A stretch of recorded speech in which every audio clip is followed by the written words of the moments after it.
Welcome in, everybody. Welcome to the show. This is the Farzy Show, presented by MyBookie, mybookie.ag. My name is Mark Farzetta. Lovely to have you along for the ride. Oh, my goodness gracious, do we have a show for you today? Olivia Reiner, I've been talking about her all week. Olivia Reiner is going to be joining us. She's the one that's been dropping her own version of truth bombs, I guess you could call it, in the Eagles press conferences, asking some tough questions that some people, that if you pitch the question to them, you say, hey, you can't ask that. What are they going to say? Well, we'll find out, because they might say something. So Olivia Reiner will join the show, and even before I booked her, and then after the fact, this story came out that she wrote for Inquirer.com on Haasan Reddick and how he is seeing more coverage snaps under Matt Patricia, and he says, I'm willing to do it to win. Okay, so he's doing whatever it takes to win. This is Olivia. You can follow her on social media if you so choose. Here's the deal. In the story, she writes, in turn, now this is according to Pro Football Focus. In turn, according to Pro Football Focus, Reddick has dropped into coverage 7 times. He dropped into coverage 7 times against the Cardinals, which was the most he has done as an Eagle. Reddick had only 23 pass rush snaps, resulting in 1 pressure. Again, this is against the Cardinals. In total, the group of edge rushers, including Brandon Graham, Reddick, Nolan Smith, and Josh Sweat, dropped into coverage a total of 12 times against the Cardinals. Now, why is all this relevant? Because it's a taste of things to come. And it seems like quite a bit of a change for Haasan Reddick when the man was brought in here to simply get after the quarterback. When the man, Haasan Reddick, signed here with the Philadelphia Eagles, he was asked the question, when are you at your best? And I always love this question, because really what it does is it tells you when that player feels like they're being best utilized. It lets you know when that player feels like they can best help the team.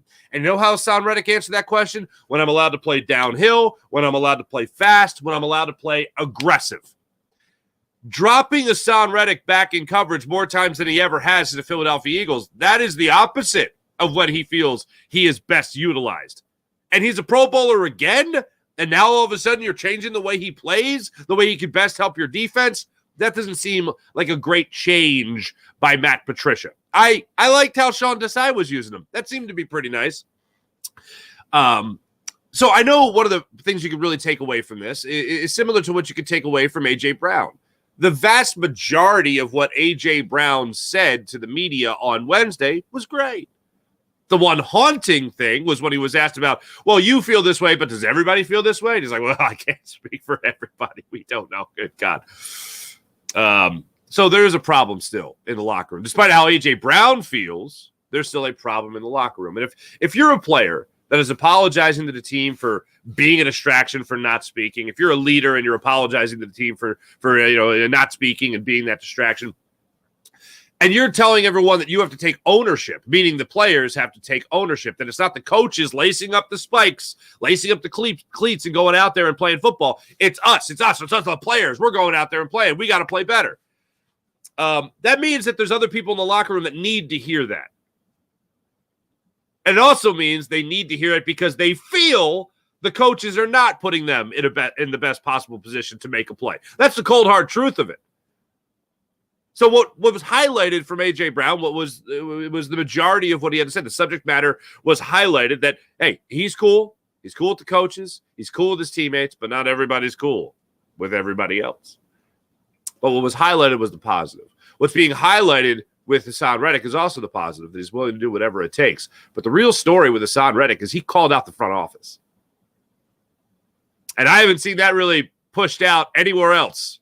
So you might not be seeing this a lot today. You might not be hearing this a lot today. So I don't consider it a scoop by any means, because it was a locker room session, and it is written about here by Olivia Reiner, who's going to be joining us momentarily.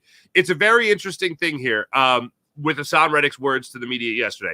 Usually on a Friday show, one of the things I'll try to focus on a Friday show is something along the lines of a breakdown of the upcoming matchup that the Eagles have here. It's pointless to do that today, because the Giants have nothing to do with the Eagles and what I want to see from the Giants have nothing to do with what I want to see from this game. I just want to see, the only thing I can tell you about that is I want to see the Eagles beat the Giants. That's it.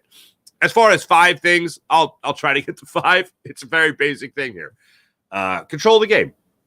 that'll be my preview, and I'll get into that a little bit more later in the show. But first, we got to lead with Haasan Reddick, because without question, to use this term again, he was dropping truth bombs at his locker yesterday at the NovaCare complex. First, he was asked by Zach Berman about being dropped back in coverage the most times he ever has as a Philadelphia Eagle, and here's the way he answered that question. Man, right now we just trying to get things done to win a game. I'm just doing what's asked of me at the end of the day, and trying to help the team win and with whatever way we can win. So if that's what it calls for, I'm willing to do it. I'm gonna go out there, do what's required of me, do what I'm asked to do at the end of the day, and hopefully that plan works, and that's what was needed. That'll be what's needed to get done in order for us to win. Did you catch that? No, not the little somber guitar in the background. I don't know who that is. It's not me. But did you catch that? If that's what's being asked of me, was that a snicker? Was that a little laugh, like a little, I can't believe they're asking me to do this because I'm pretty damn good at getting after the quarterback, but yet they're asking me not to get after the quarterback, and somehow that's supposed to help the defense more? That seems ridiculous. That's what that said to me. I got to be honest. I read the article from Olivia first, and then I went back and I watched like DeAndre Swift and Jordan Mailata and Jason Kelsey in the locker room, and then I come up to Haasan Reddick. I'm like, okay, good. Now I can hear how he delivered these lines. There was a chuckle. There was a snicker in there. If that's what they want me to do. Well, that's not.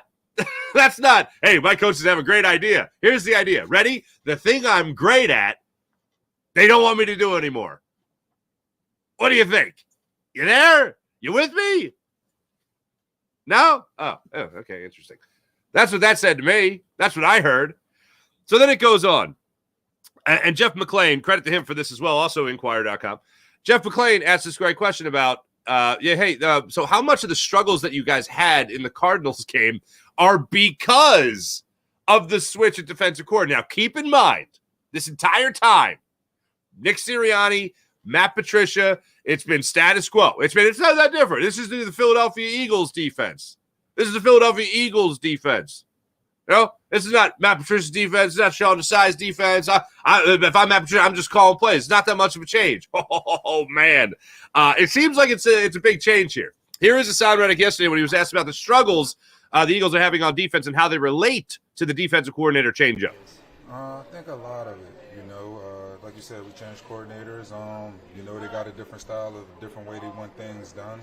And that's pretty much what it is. Patricia's in there now. He has a certain way that he would like for things to be done.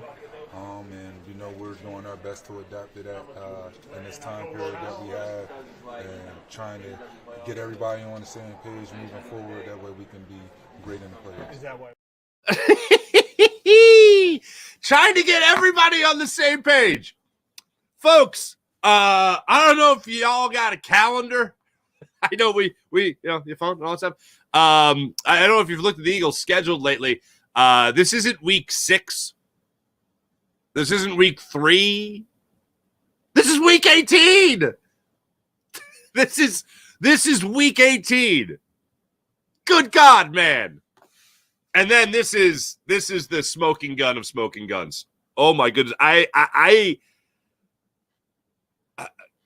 referenced Asante Samuel yesterday. I'm trying to think, and I was trying to think yesterday of anyone that has called out the front office more so than what you're about to hear from Haasan Reddick. Because no one comes to mind. Nobody comes to mind. Take a listen to this. Haasan Reddick yesterday. The question was, is it enough time to adapt to a new defensive coordinator, essentially? Is it enough time? With 4 games left in the season here? Seattle, New York, with Arizona in the middle. Haasan Reddick, ladies and gentlemen. It's hard, man. It's hard. It's a hard thing to do, but it's our job at the end of the day, so there's no complaints about it. But yeah, it's definitely a hard thing, right? You spend so much time with one DC and learn, a new DC at that at the beginning of the year, and trying to learn everything that he wants us to do, his terminology, the way that he calls things, and then towards the end of the season we switch. But like I said, at the end of the day, it must get done. That's what the higher ups here felt was needed to get done in order to try to make a change and get some things corrected. So as players, we got to go out there and do our best to perform. If I had a beverage down here, I would do a mock spit take. No, I do the actual spit take. I would. The higher ups felt that was the best thing to do. The higher ups, not, hey, as a team, we needed to make a change. See, this is why you ask questions. People are like, well, what's he going to say? Well, that's what he could say. Well, what's he going to say?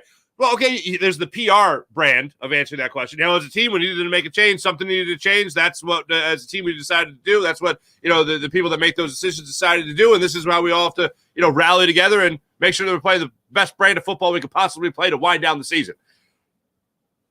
That wasn't said. What was said was, the higher-ups.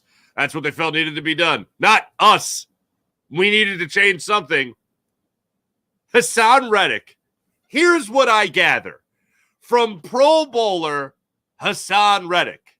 Camden's own, Temple University's own Haasan Reddick. Here's what I got out of that. Ready for this? It was stupid. It was stupid to change your defensive play caller, essentially your defensive coordinator, with 4 games left in the season. And the point that was also brought up during that media session was Shaq Leonard learning Sean Desai for the Dallas game, and then pop, switch over to Matt Patricia. That's not on the time there, folks. That's not on the time. That's bad. That's very bad. This is insane to me. I feel like I'm on crazy pills listening to this. Because here's what Haasan Reddick gave us yesterday that I felt A.J. Brown did not. And A.J. Brown was great. Loved the 99.9% of things that he had to say. All that stuff's great. He was great. Everything's awesome. Haasan Reddick gave us the validation that I was hoping we would get from A.J. Brown.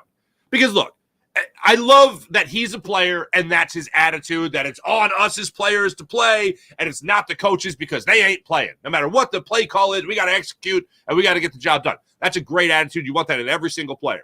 However, that's not true. That's not a good take. If A.J. Brown is if he's not a player and he's telling you that and he's like, oh, no, these players suck. Like if he's just some guy at a bar, a friend of yours, a talk show host, and you say, no, everything's great. It's just the players. That's a trash take because that's no way true. You mean to tell me the best way to end that game against the Cardinals in the second to last possession was back-to-back quarterback runs, miscommunication with the players, burning a timeout, screen to Kenny Gainwell? That was the best. That was the best way to handle that. Is that really putting the players in a better position to make a play? No. Is that really putting players in a better position to win a game? No. Is changing defensive coordinators with 4 games left in the season a good way to make sure everybody is on the same page and communication is optimal and they're ready to roll into the playoffs? Is that the best thing to do? No. Is that putting your players in a better position to make a play? According to the player right there, no. That's validation. And in, I believe it was about 8 minutes at his locker yesterday, I got a ton more validation than the 13 minutes A.J. Brown spoke. Haasan Reddick validated everything we have said. Most fans, a lot of media, said at the time the decision was made. This is not the time to do this. This is not just, panic button, boop. No, this is, the panic button, and then jumping on it like it was a damn trampoline. And that's what the Eagles did when they changed up their defensive coordinator. Oh, no, it's not that big a deal. This is everybody's defense. It's the Eagles' defense. It's not just my defense. It's everybody's defense. You know whose defense it isn't anymore? It's not Sean Desai's. You know whose defense it isn't anymore? It's not the players because they're being thrown through it right now. They're being put through the ringer to try to get all this under their grasp before the playoffs start. And I bet you that the front office knew it was going to be hard. As dumb as the decision is, they felt something's got to be changed. Hey, as Haasan Reddick told us, the higher-ups had to make this decision. So he sees this happening.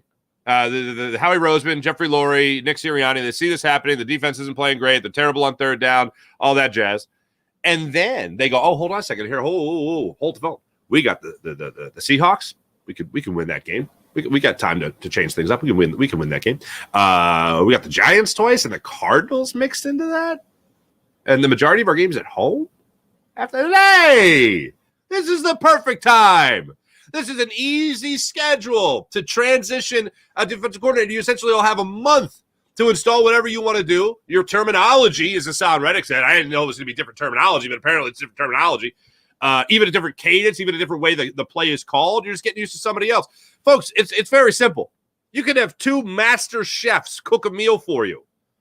If you have one start it and the other finish it, that's not going to be the same vision from chef 1 to chef 2. It's not going to be plated the same. It's not going to taste the same. It's going to be a little bit different. From what Haasan Reddick's saying, it's been a lot different. Oh, my goodness gracious. Listening to him yesterday, it validated everything. But the Eagles went in those last 4 weeks of the season, and they said, this is plenty of time. This will be like the preseason. This will be like where we're trying to get guys used to different defensive coordinator, different play caller, and all that. This will be a great way to end the year, and by the time the playoffs start, we'll be ready to rock. We can still win at least 2 or 3 of these games with a new DC, new play caller. It'll be great. Everything will be great. Not the case. Not the case. This is not good. And it has really put the Eagles, it has really put their players in an atrocious position. And I was shocked to hear the amount of honesty from Haasan Reddick. That was a man speaking yesterday that just did not give a damn. Laughing. Literally laughing at the idea. So you drop back in coverage. Let's see here. More than ever as an Eagle, your thoughts. That's what they want me to do. What are we doing? It was a 10-1 football team. They were terrible against the biggest measuring stick games that they had this season. They were really good. Hey, they played great against the Dolphins, one of the best games they had in the season. Dolphins knocking on the door to win the AFC East. The Bills, actually, they made a change at offensive coordinator. They've been they won 5 of 6, I believe it is. The only loss they had is to these Eagles. This team is in utter turmoil. And look, I know we had a lot of good vibes there with A.J. Brown yesterday. Haasan Reddick was the straight shooter. A.J. Brown, and I don't mean this in a negative way at all. A.J. Brown was about me, myself, and I. He talked about what he wants the team to do. While Haasan Reddick acknowledged the hardship that this defense has by changing their defensive play caller with 4 weeks left in the season. Haasan Reddick seems like more of a real deal as far as the entire locker room and how they feel about it, more so than A.J. Brown telling you that he's cool with the coaches. Love it, respect it, great. Everyone was worried about A.J. Brown. We hadn't heard about A.J. Brown for 2 weeks. We were worried about what narrative might come out of it. We were creating, I was on with Bill Colarulo yesterday. We were talking about what kind of narrative could come out of this. We're creating our own hypotheses about what could be happening. He came out, told us everything. Great. Feel good. Listening to Haasan Reddick yesterday, dumpster fire. That's what it is with this Eagle squad. And here's the thing. Jonathan Gannon would drop Haasan Reddick back in coverage. So Matt Patricia thinks that dropping him back in coverage more is a positive? Gross is the best way I can describe that. I have to. One more time. Haasan Reddick on dropping back. Man, right now we just trying to get things done to win a game. I'm just doing what's asked of me at the end of the day, and trying to help the team win and with whatever way we can win. So if that's what it calls for, I'm willing to do it. I'm gonna go out there, do what's required of me, do what I'm asked to do, and then. That's what's required of me. That's what's required of me. That's what's being required. I don't feel great. I don't feel great. Coming up in a minute, Olivia Reiner will join the show, and she'll walk us through everything when it comes to Haasan Reddick. Comes to her questions throughout the week. We've talked a lot about her line of questioning last week and this week. Last week to Nick Sirianni. Hey, if all this is fixable, why isn't it fixed? Derp. No answer. No good answer there from Nick Sirianni. And then Brian Johnson, why wouldn't you be more aggressive knowing that you were going to need a touchdown to win that game against the Cardinals, given how your defense was terrible. That wasn't the way she phrased it, but you get the idea. And Brian Johnson says, I don't know how to answer that question. Not great, folks. Not great. Not feeling great. Not feeling great. Let's get to this Eagles-Giants game. I obviously want to win. I want the Eagles to win the game. I want to end the season on a good note. I want the Commanders to go beat the Cowboys in Week 18. I'd love to see that happen. And how to give the Eagles a shot at winning the division. That'd be amazing. That'd be great. I just don't have a lot of confidence in that happen. Now, here's the biggest confidence boost you could have here, okay?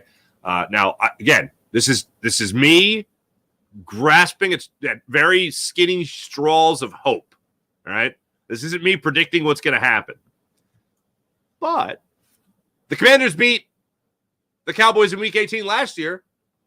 Cowboys still had something to play for. Sam Howell made his first start for the Commanders.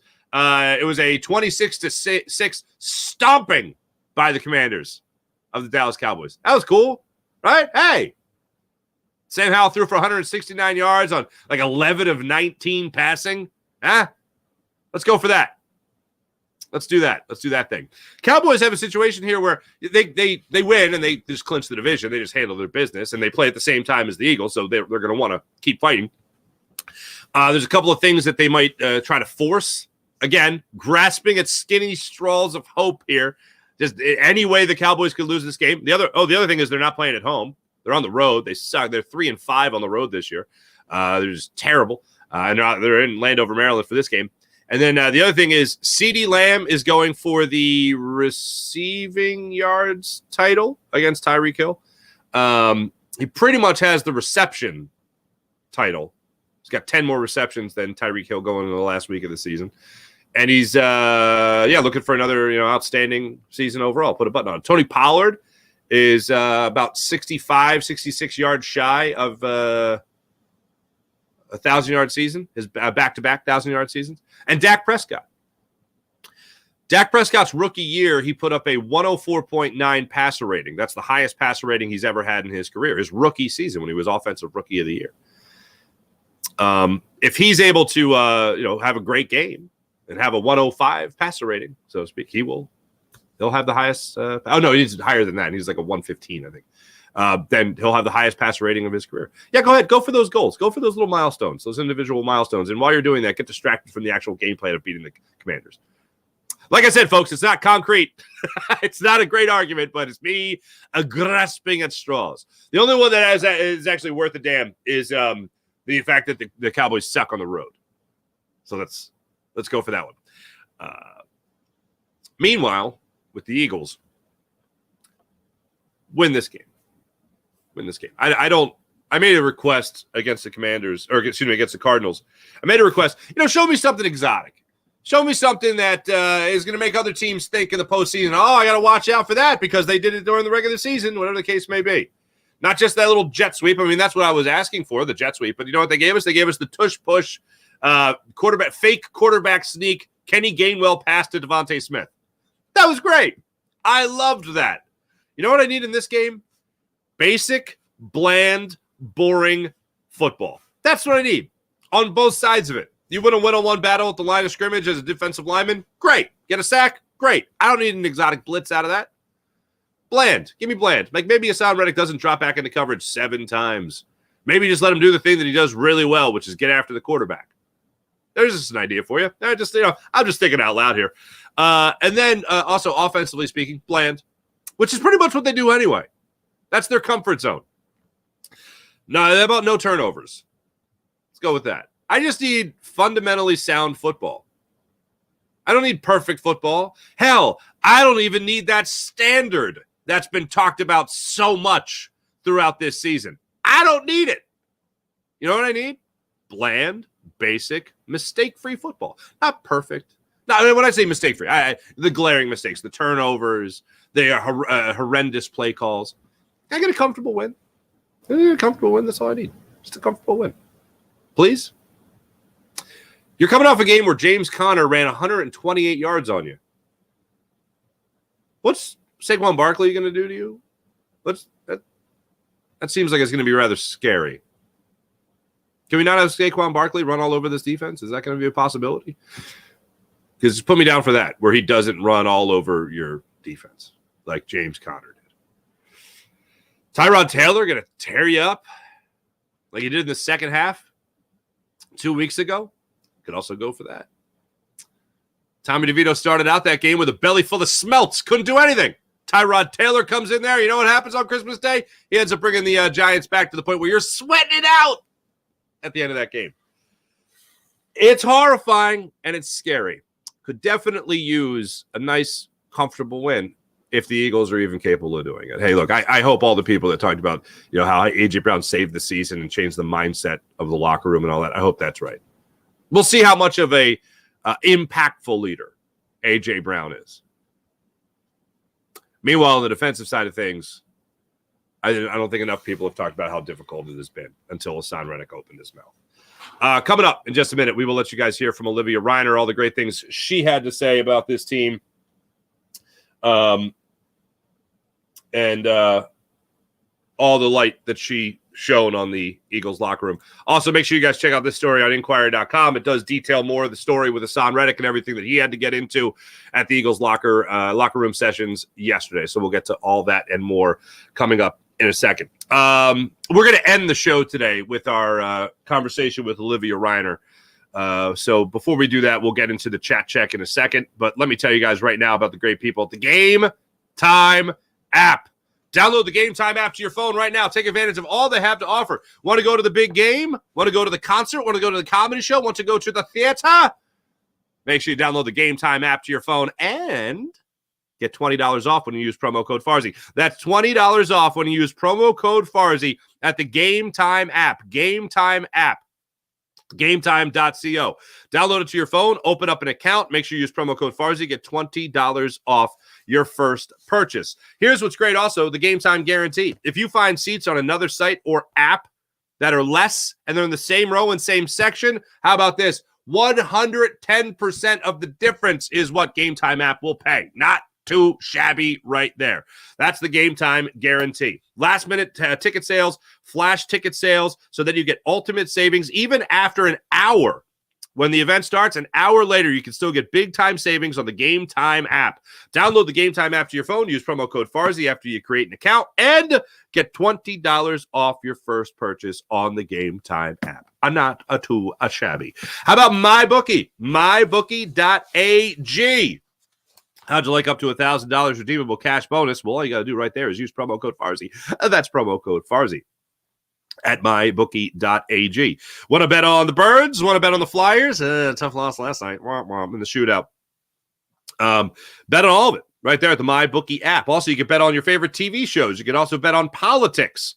Use promo code Farzy at mybookie.ag for up to $1,000 redeemable cash bonus. That's mybookie.ag. How about the amazing people of Manscaped? Oh, Manscaped. Hopefully you guys took care of some great people and yourself around the holidays with Manscaped. Manscaped.com. Use promo code Farzy at manscaped.com for all your grooming needs. That's promo code Farzy for 20% off and free shipping at manscaped.com. PHL Sports Nation, Philadelphia Sports Nation, enhancing your Philadelphia sports fan experience across all social media and blogs. That's PHLSportsNation.com. Without further ado, let's get to our chat check and see what you people are saying about this interesting Haasan Reddick story that we have going out here right now. I'm going to start it off with Jason A. Good morning, Jason A. Can't believe it's Friday. Friday again? Yeah. Fortunately. Good morning, April. April. Good morning. Sean Gillespie, good morning, everyone. Sean, don't worry about Reddick. Don't want Reddick to be predictable. Geniuses.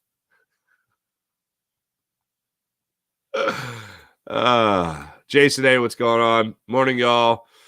We will see season finale Sunday, hopefully in a huge snowstorm. I don't want that. I don't like snow. I love watching it. But I don't know. Injuries kind of. I don't know. Morning, all. Jacob Country. What's up, Sean? Jason A is back. Right on, Farzy. The players are throwing coaches under the bus without even realizing it. But that's the thing that's so amazing about what Haasan Reddick had to say. He's not just throwing the coaches under the bus. He's throwing the front office under the bus. That's bonkers to me. Nobody does that. I guess Haasan Reddick's going to get traded in the offseason. Sean, this reverse psychology, making the quarterback not think you're interested in him. Brilliant coaching. Sean Kilray, good morning. Non-conformist, again, great name. Kind of disappointed in Reddick. This defense needs a leader, especially somebody to get on Jordan Davis. No leader on that dude at all. Yeah, I'm not disappointed because what the Eagles did was bull. I understand, we got to rally together and all that stuff. Here's the bottom line. He is saying he's going to do whatever it takes. He's acknowledging the difficulty in doing that. He's acknowledging how difficult the team, the front office, the coaching staff is making it on the players. If one of the biggest cliches in sports, and it's a cliche because it's true, is coaches got to put players in a better position to make plays. You essentially fired their coach with 4 games left. What the hell are they supposed to do? Yeah, it would be great if they rallied. But hold on a second. We're supposed to get this right in 4 weeks before the playoffs start? We were 10-1 2 weeks ago? At the time they did it, 2 weeks ago. Hate to say it, but the 49ers did break this team. Loyalty over money? Yeah. It certainly seems like it. The 49ers broke them. The Cowboys broke them. Terrible. Jason, he literally said the higher-ups laugh out. Yep. Laugh my ass off. Conformist side. Side? Like the lie Sirianni said, it was his choice. He's not the higher-ups. Yeah. Loyalty haven't been the same since they got that reality check against San Francisco, no doubt. Martez, what's up? The dude broken down the play. I bet you can't do it. The dude broken down the play. I bet you can't do it. Okay. Reddick ain't getting that extension. Now, that's what he's due for an extension, Scoozy. Debo was a man, honestly. He talked all that ish. I said ish because it was edited. For the people on the podcast, it does not say ish. Wanted to and went into the link and stood on it. Oh, good God. Eagles didn't do ish. He proved his point. Pretty much. Sean Kilrain. Haasan Reddick on having to drop into coverage versus the Cardinals more than he ever has as an edge rusher was a joke, in my own opinion, Farzi. I concur. Ravi, what's up, Ravi? We ain't going to the Super Bowl. All right, well, I do agree with that. The NFL's rigged? We're jumping to that one? I can't jump to that one. I understand why you'd want to, but I can't jump to that one. Appreciate you. A little about A.J. Brown is a cancer to a locker room. Ever since he's been acting like a little bitch, the offense has been trash. No wonder why Tennessee let him go happily. I don't have a problem with A.J. Brown at all. I love the emotion. I love seeing it. The guy came out. I mean, look, he did this organization a favor by not talking over those 2 weeks. A huge favor. Because my original thought was if he's got nothing nice to say, he's not going to say anything at all. That's how he was raised. And that's exactly what he said 2 days ago when he stood at his locker. I had nothing else to say, so I wasn't going to say it. I didn't want to pile on. I didn't want to be extra negative. Here's what A.J. Brown probably would have said if he spoke after the game, after the Seahawks game, after the Giants game, and immediately after the Cardinals game. Here's probably what he would have said. Bleep you, bleep you, bleep you. Looking at Jalen, you're cool. Bleep you, I'm out. And then throw the microphone. And then went and hung out with Chappelle and those guys. That's probably what would have happened. He did the organization a huge favor. Because let's face it, I think he knows that these are good play calls. I think he knows these are good game plans. These are good strategies. I think he knows his coaching staff is choking. But regardless, he's got his marching orders. He's going in to do battle. I respect that about him. He's not throwing anybody under the bus. I don't think he's a cancer even a little bit. I think he's a hell of a player. Imagine trying to play offense or lead the team as a quarterback, and you got a grown man, A.J. Brown, constantly crying and complaining. That definitely affects the team chemistry. Yeah, but he's not wrong. Oh, yeah. Derek Barnett, Ray, Lester, Jordan Joe. Derek Barnett, 16 tackles, 21 and a half sacks, 18 pressures in 3 games. 2.5 sacks. Sorry, 2.5 sacks in 3 games with the Texans. Yeah, how about that? D'Amico Ryans knows what he's doing. Real RMP, what's going on? Eagles-Giants game means squadoosh.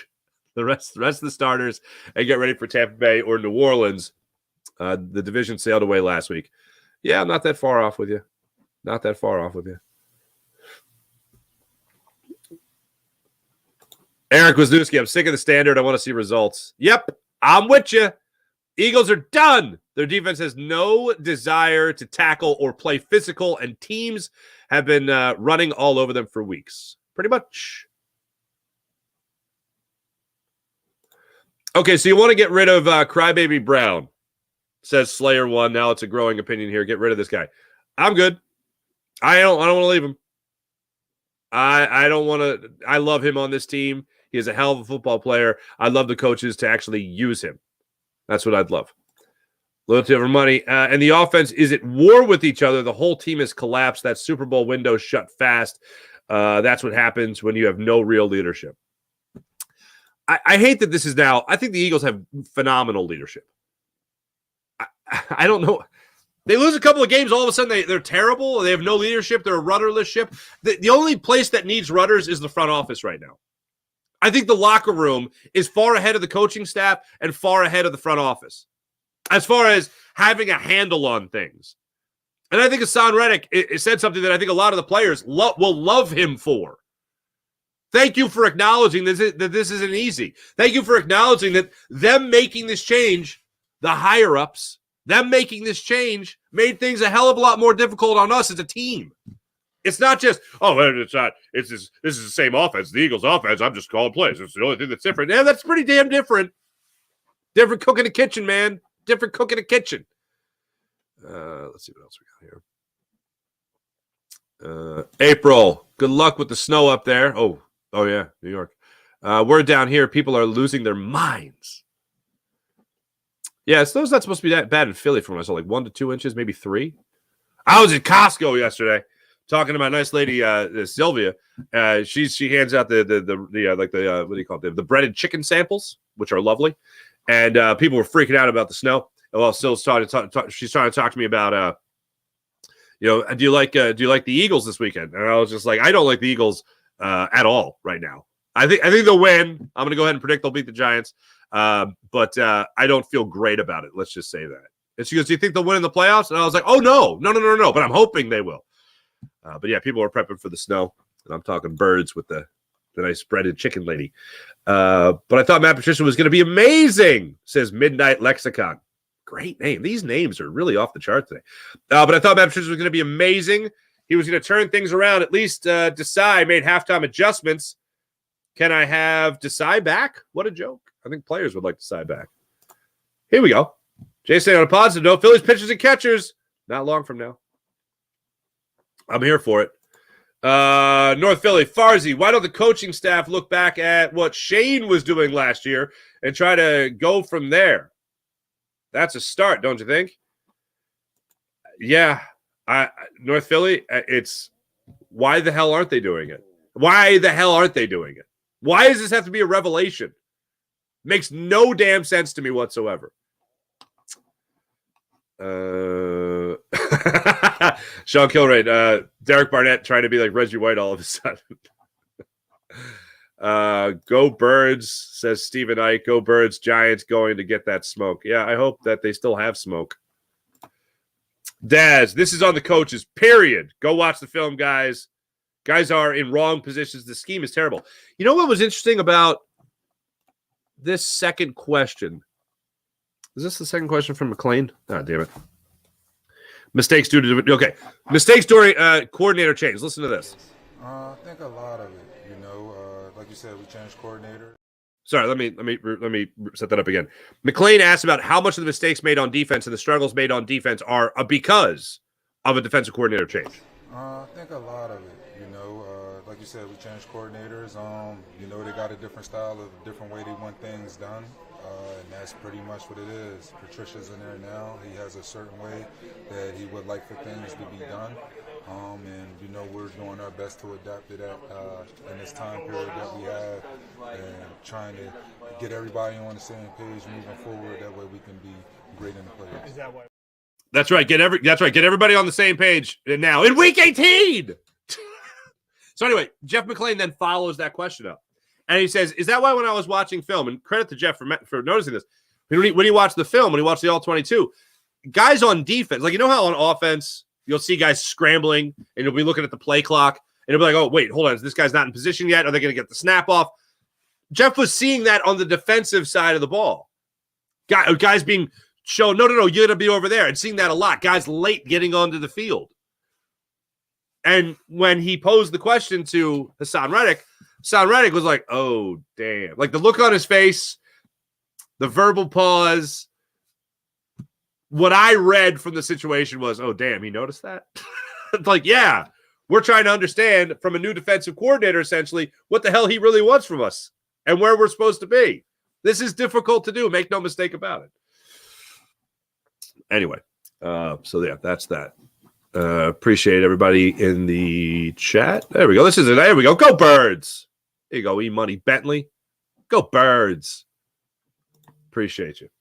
All right. Without further ado, ladies and gentlemen, an absolute honor to speak to this guest. It's the first time that she's been on the show. We're ending the show with this interview. Yesterday, I caught up with Olivia Reiner of Inquirer.com. Once again, you guys can give her a follow right here at Reiner Olivia on Twitter. And also make sure you check out this article where she talks a little bit more about Haasan Reddick's dealing with the media yesterday. The headline here is willing to do it to win. Whatever it takes to win. Drop back in coverage, whatever it takes to win. Very simple. At least that's the concept right there. So without further ado, ladies and gentlemen, let's talk to Olivia Reiner of Inquirer.com as I load the interview. At least I hope to load the interview. And, yeah, here she is breaking it all down when it comes to the Eagles taking on the Giants this weekend, as well as the Eagles ending the season, changing defensive coordinator, her great questions to Nick Sirianni and Brian Johnson and Haasan Reddick and whatever the hell's going on with this defense and their new DC. Eagles team cover this Eagles team all season long, and they're sitting at 10-1, and all of a sudden they lose 4 of their last 5 games. What has that been like for you to cover a team in turmoil? Yeah, it's been really interesting because I think even when the team was winning and they were 10-1, there was always still like, okay, it doesn't really feel like they're playing their best football yet. And it really didn't see a lot of complete games being played by, or at least complementary football being played by, offense, defense, special teams during that span when they were 10-1. And then, the bye week comes around and after that, and obviously the last 4 of their last 5 games, things have not gone so well for them.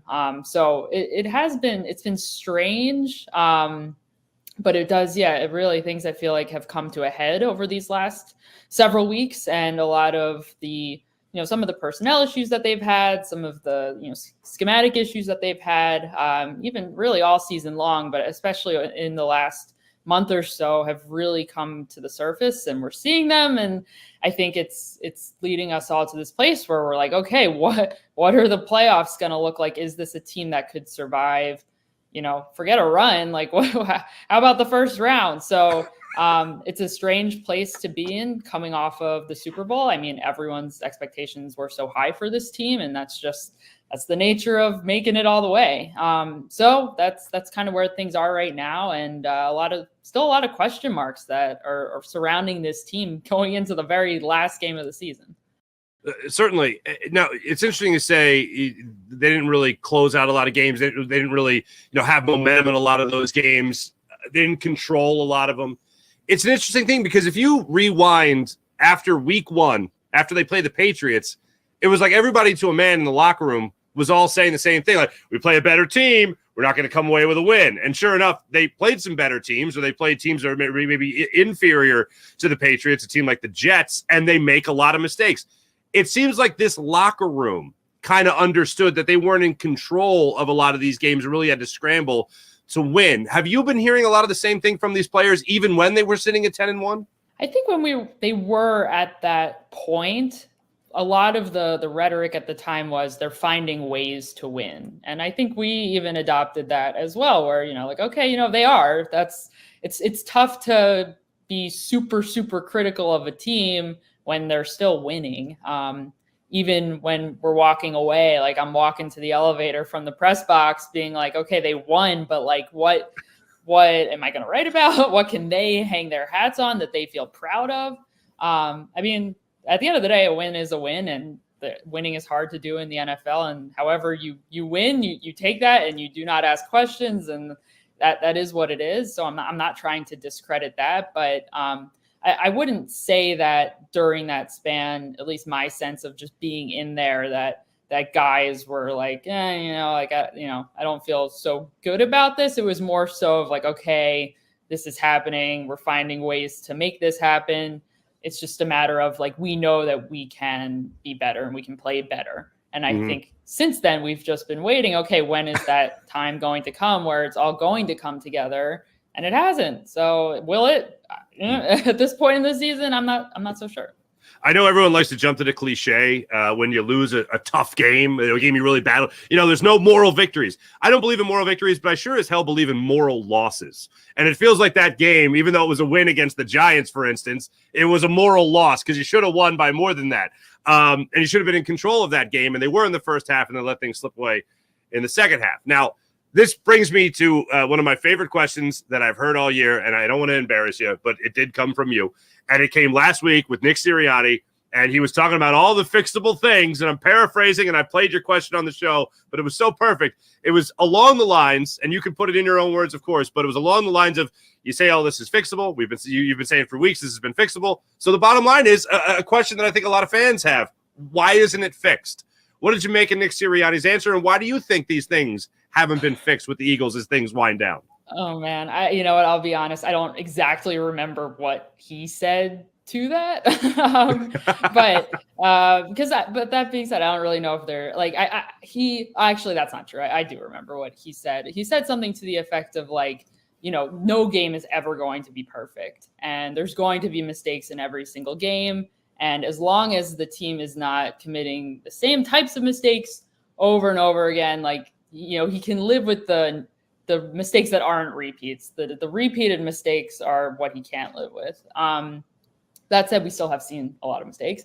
This past week, I would say we probably didn't see like as many like flag mistakes. Not to say that there weren't mistakes made within the structure of what they were doing, but we saw some big mistakes. I mean, the second to last drive of the game, we saw the Jordan Mailata holding call that set them back to the 30 and brought up 1st and 20, and that was pretty much the end of that drive ultimately. So there have been some mistakes in critical situations, but yeah, it's we've seen a lot more of them this season, I feel like, than we have definitely last season. I wasn't covering the team last season. So I didn't watch the games through the lens of my job. When I was watching the Eagles games, I was watching them much more casually, but it's just something at least from the detail perspective just isn't quite there this season. Gotcha. Yeah, no, it certainly feels like that. And then this week, Brian Johnson was addressing the media. Yes, another great question. I think a lot of fans had the same question. Why not be more aggressive, especially when you need a touchdown, considering the way the Cardinals have been able to carve through the Eagles defense for, at the time, 3 consecutive drives. They ended up doing it a 4th consecutive drive when they scored their last touchdown, the game-winning touchdown. Why not be more aggressive? So you go to that 1st and 20 situation. You have an 18-yard gain from Jalen Hurts to A.J. Brown. You're thinking, all right, this team's going to cook. They're going to score the touchdown here. You get the holding penalty, the back-to-back quarterback runs, the miscommunication, the timeout, and then the screen. Why not be more aggressive in that avenue, especially given the idea that the Cardinals were carving through the Eagles defense? Yeah, it's a good question, and I I don't have obviously an answer, but I do have a lot of thoughts, which I think is generally I'll take them all. Questions that are the most questions that are posed to me. I'm like, I don't know if I have like the answer, or I think I have various lines of thoughts here. So yeah, that question, I think his response was interesting because he said, like, I can't answer that question, which to me is either like one of two things. It's either he doesn't want to throw the defense under the bus like directly, or that thought process, the approach to the end of that drive there was not his decision, or, that wasn't his call. That might have been maybe, Nick Sirianni, that was his line of thinking. Mm-hmm. And Johnson had kind of alluded, and not really even alluded to it, but had also said earlier in the press conference that, Nick Sirianni, the two of them are in constant communication throughout the game, including that drive. And, Sirianni is in his ear, particularly about the game management side of things, which is what our understanding is that is what Sirianni is doing, because he is not calling plays. It is his offense, but the offensive coordinator is calling the plays. So that was kind of what I took in the moment.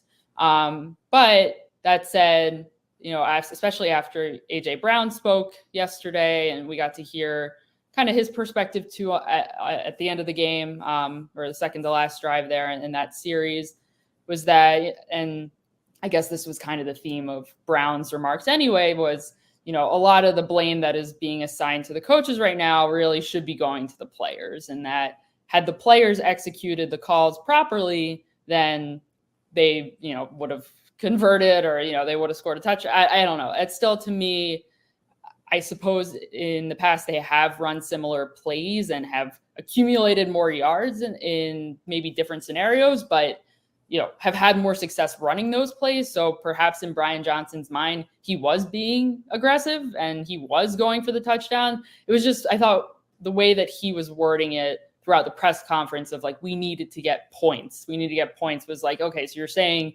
you're cool settling for a field goal. And to all of us in the stadium in that moment, it looked like, you just throw a screen to Kenny Gainwell. That looks like you're settling for a field goal. It doesn't look like you're trying to score a touchdown in that scenario. So I think those are all of my thoughts over the last couple of days about it. To me, it still seems, I would think that they could have been more aggressive in that scenario, but I agree.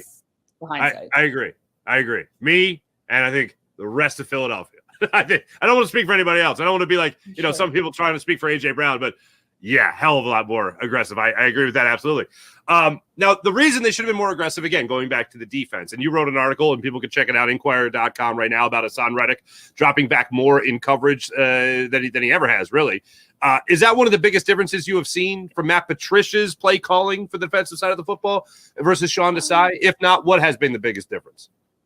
It's definitely one of the differences. I think that, especially in this past game against the Cardinals, I think in the last three games, we have seen more of the edge defenders dropping into coverage in certain situations. I think it happened at a higher rate. And certainly for Haasan, it happened the most of his time with the Eagles so far in this past game against the Cardinals. And I don't, the way that it happened, I think was interesting, because I think we saw more of these like 5-man fronts from Matt Patricia using a 5-man defensive front coupled with one off-ball linebacker. And then we would see like Jonathan Gannon kind of match that with, a formation that would force Haasan Reddick off the line of scrimmage to drop into coverage. So now you've got your best pass rusher on the team dropping into coverage.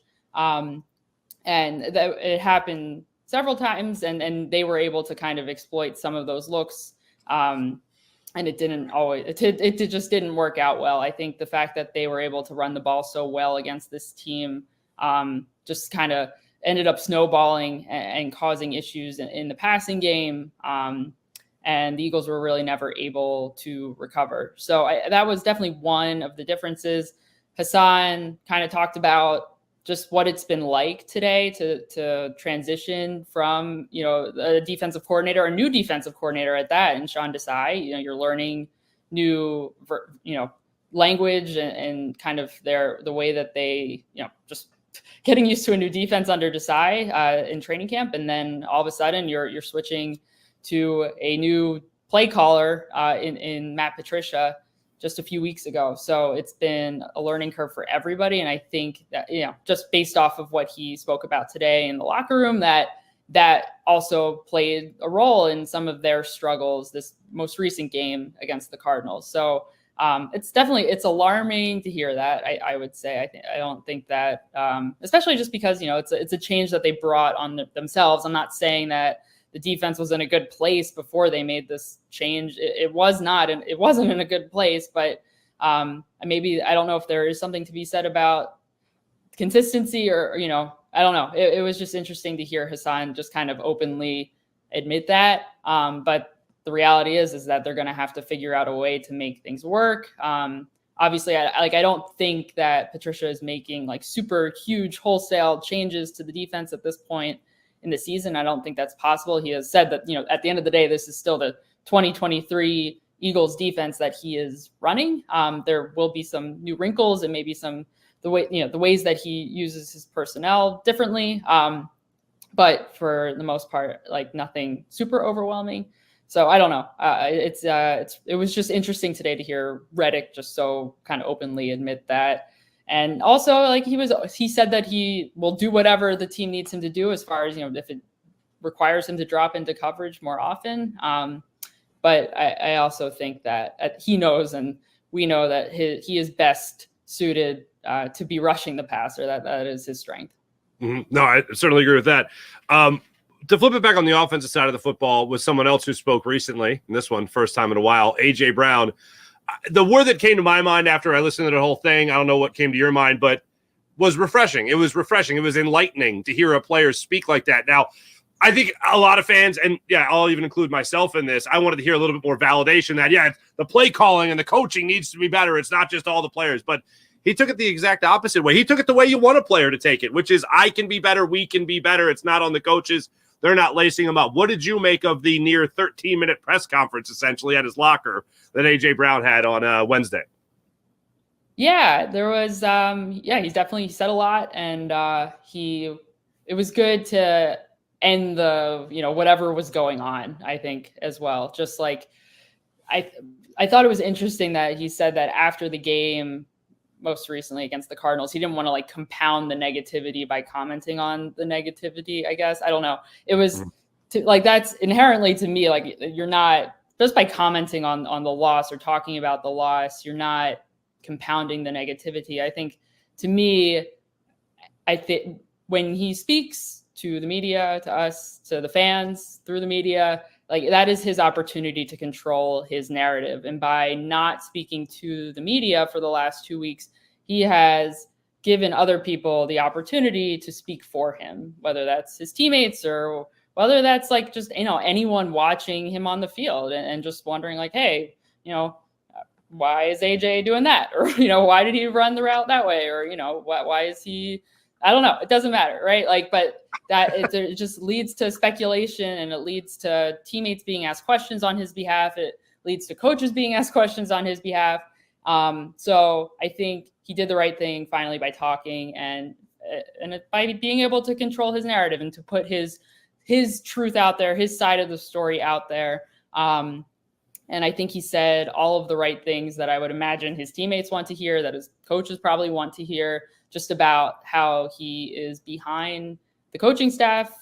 He's, it seems like he, is united with his teammates and being behind the coaching staff and being behind Sirianni and Brian Johnson, where I feel like there certainly has been a lot of criticism thrown their way for the Eagles scheme this season and some of their offensive shortcomings. And I don't think Brown's words should necessarily say that 100% of the criticism and the blame deserves to go to the players. I think as it is with everything, it's never going to be just one thing that is the issue here. The blame and kind of the shortcomings that have happened throughout the season deserves to be spread among many stakeholders here. And that said, also, the successes too, as well, also deserve to be spread. So, I thought that it was nice to hear him speak finally. And I thought that it should feel good, I guess, if you're a fan, to hear him speak so openly and so honestly and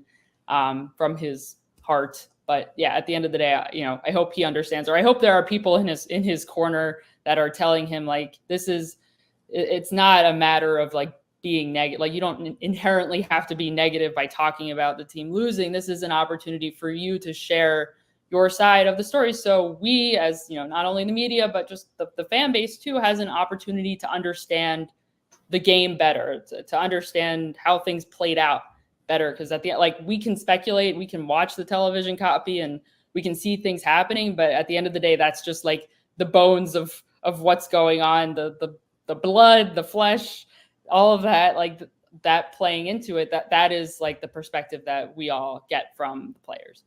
Gotcha. I need you to set the realistic expectations here. One game left in the season. It is against the Giants. Cowboys got the Commanders. Going to be going on the road for a playoff game, most likely here. What do you think is the realistic expectation for Eagles fans right now, Olivia Reiner?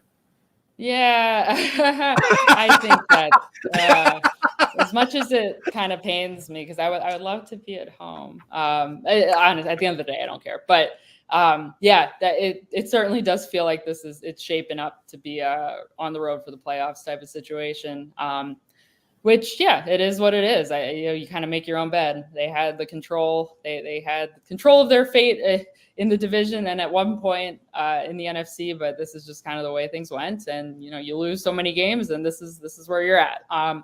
Does that mean that the Washington Commanders can't beat the Dallas Cowboys? I don't necessarily think so. I know I've been having this conversation with my colleagues throughout the week just about like, hey, what are the odds? What are the chances? And I don't know exactly what the draft ramifications are if the Commanders were to win this game, but I would imagine they're pretty substantial. So like they are incentivized to lose this game.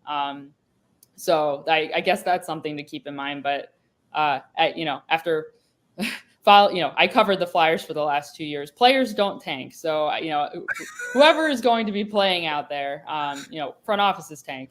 So whoever is going to be playing out there, whether that is the decision of the front office or the coaching staff, for the Commanders, I would imagine the players will give it their all. But that said, it's the Cowboys won't be rolling over. I don't think that the Eagles will win the division. But it is what it is. They're gonna have one and done in the playoffs.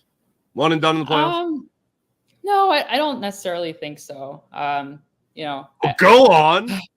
Is that a hot take? I don't know. No, it just is for most people's emotions right now. But you're right. If they face the Buccaneers, they can still beat the Buccaneers. If they face the Falcons, they can still face the Falcons. Beat the Falcons. The Saints. It's a terrible. I mean, look, the Eagles at least have this going for them. The NFC East has been one of the best, conferences. Them and the or divisions. Them and the Cowboys obviously slug it out. You face a team like the NFC South, you start to feel pretty damn good about yourself. Yeah, I think so. I would think so, but I would understand why fans would be so they wouldn't have a lot of confidence in this team to go up against anybody after dropping a really awful game against the Cardinals, especially defense. Like I think that I still have a lot of faith in this offense, just based on the individuals in this offense, regardless of the scheme that they're running. But defensively, I could understand why fans might not have a lot of confidence in this team going into the playoffs. I think that is understandable. So I don't know. Absolutely. Olivia, this was so much fun. Really enjoyed the conversation. People, make sure you are following Olivia on social media, of course, at Reiner. That's Reiner, Olivia, at Reiner Olivia on social media, on Twitter, on X, the whole thing right there. Olivia, thank you so much. Really enjoyed it. Hopefully we talk to you down the line in the playoffs. Hopefully they last long enough. Yeah, we'll talk to you very soon, I'm sure. Awesome. Olivia Reiner joining us from Inquirer.com. Thank you.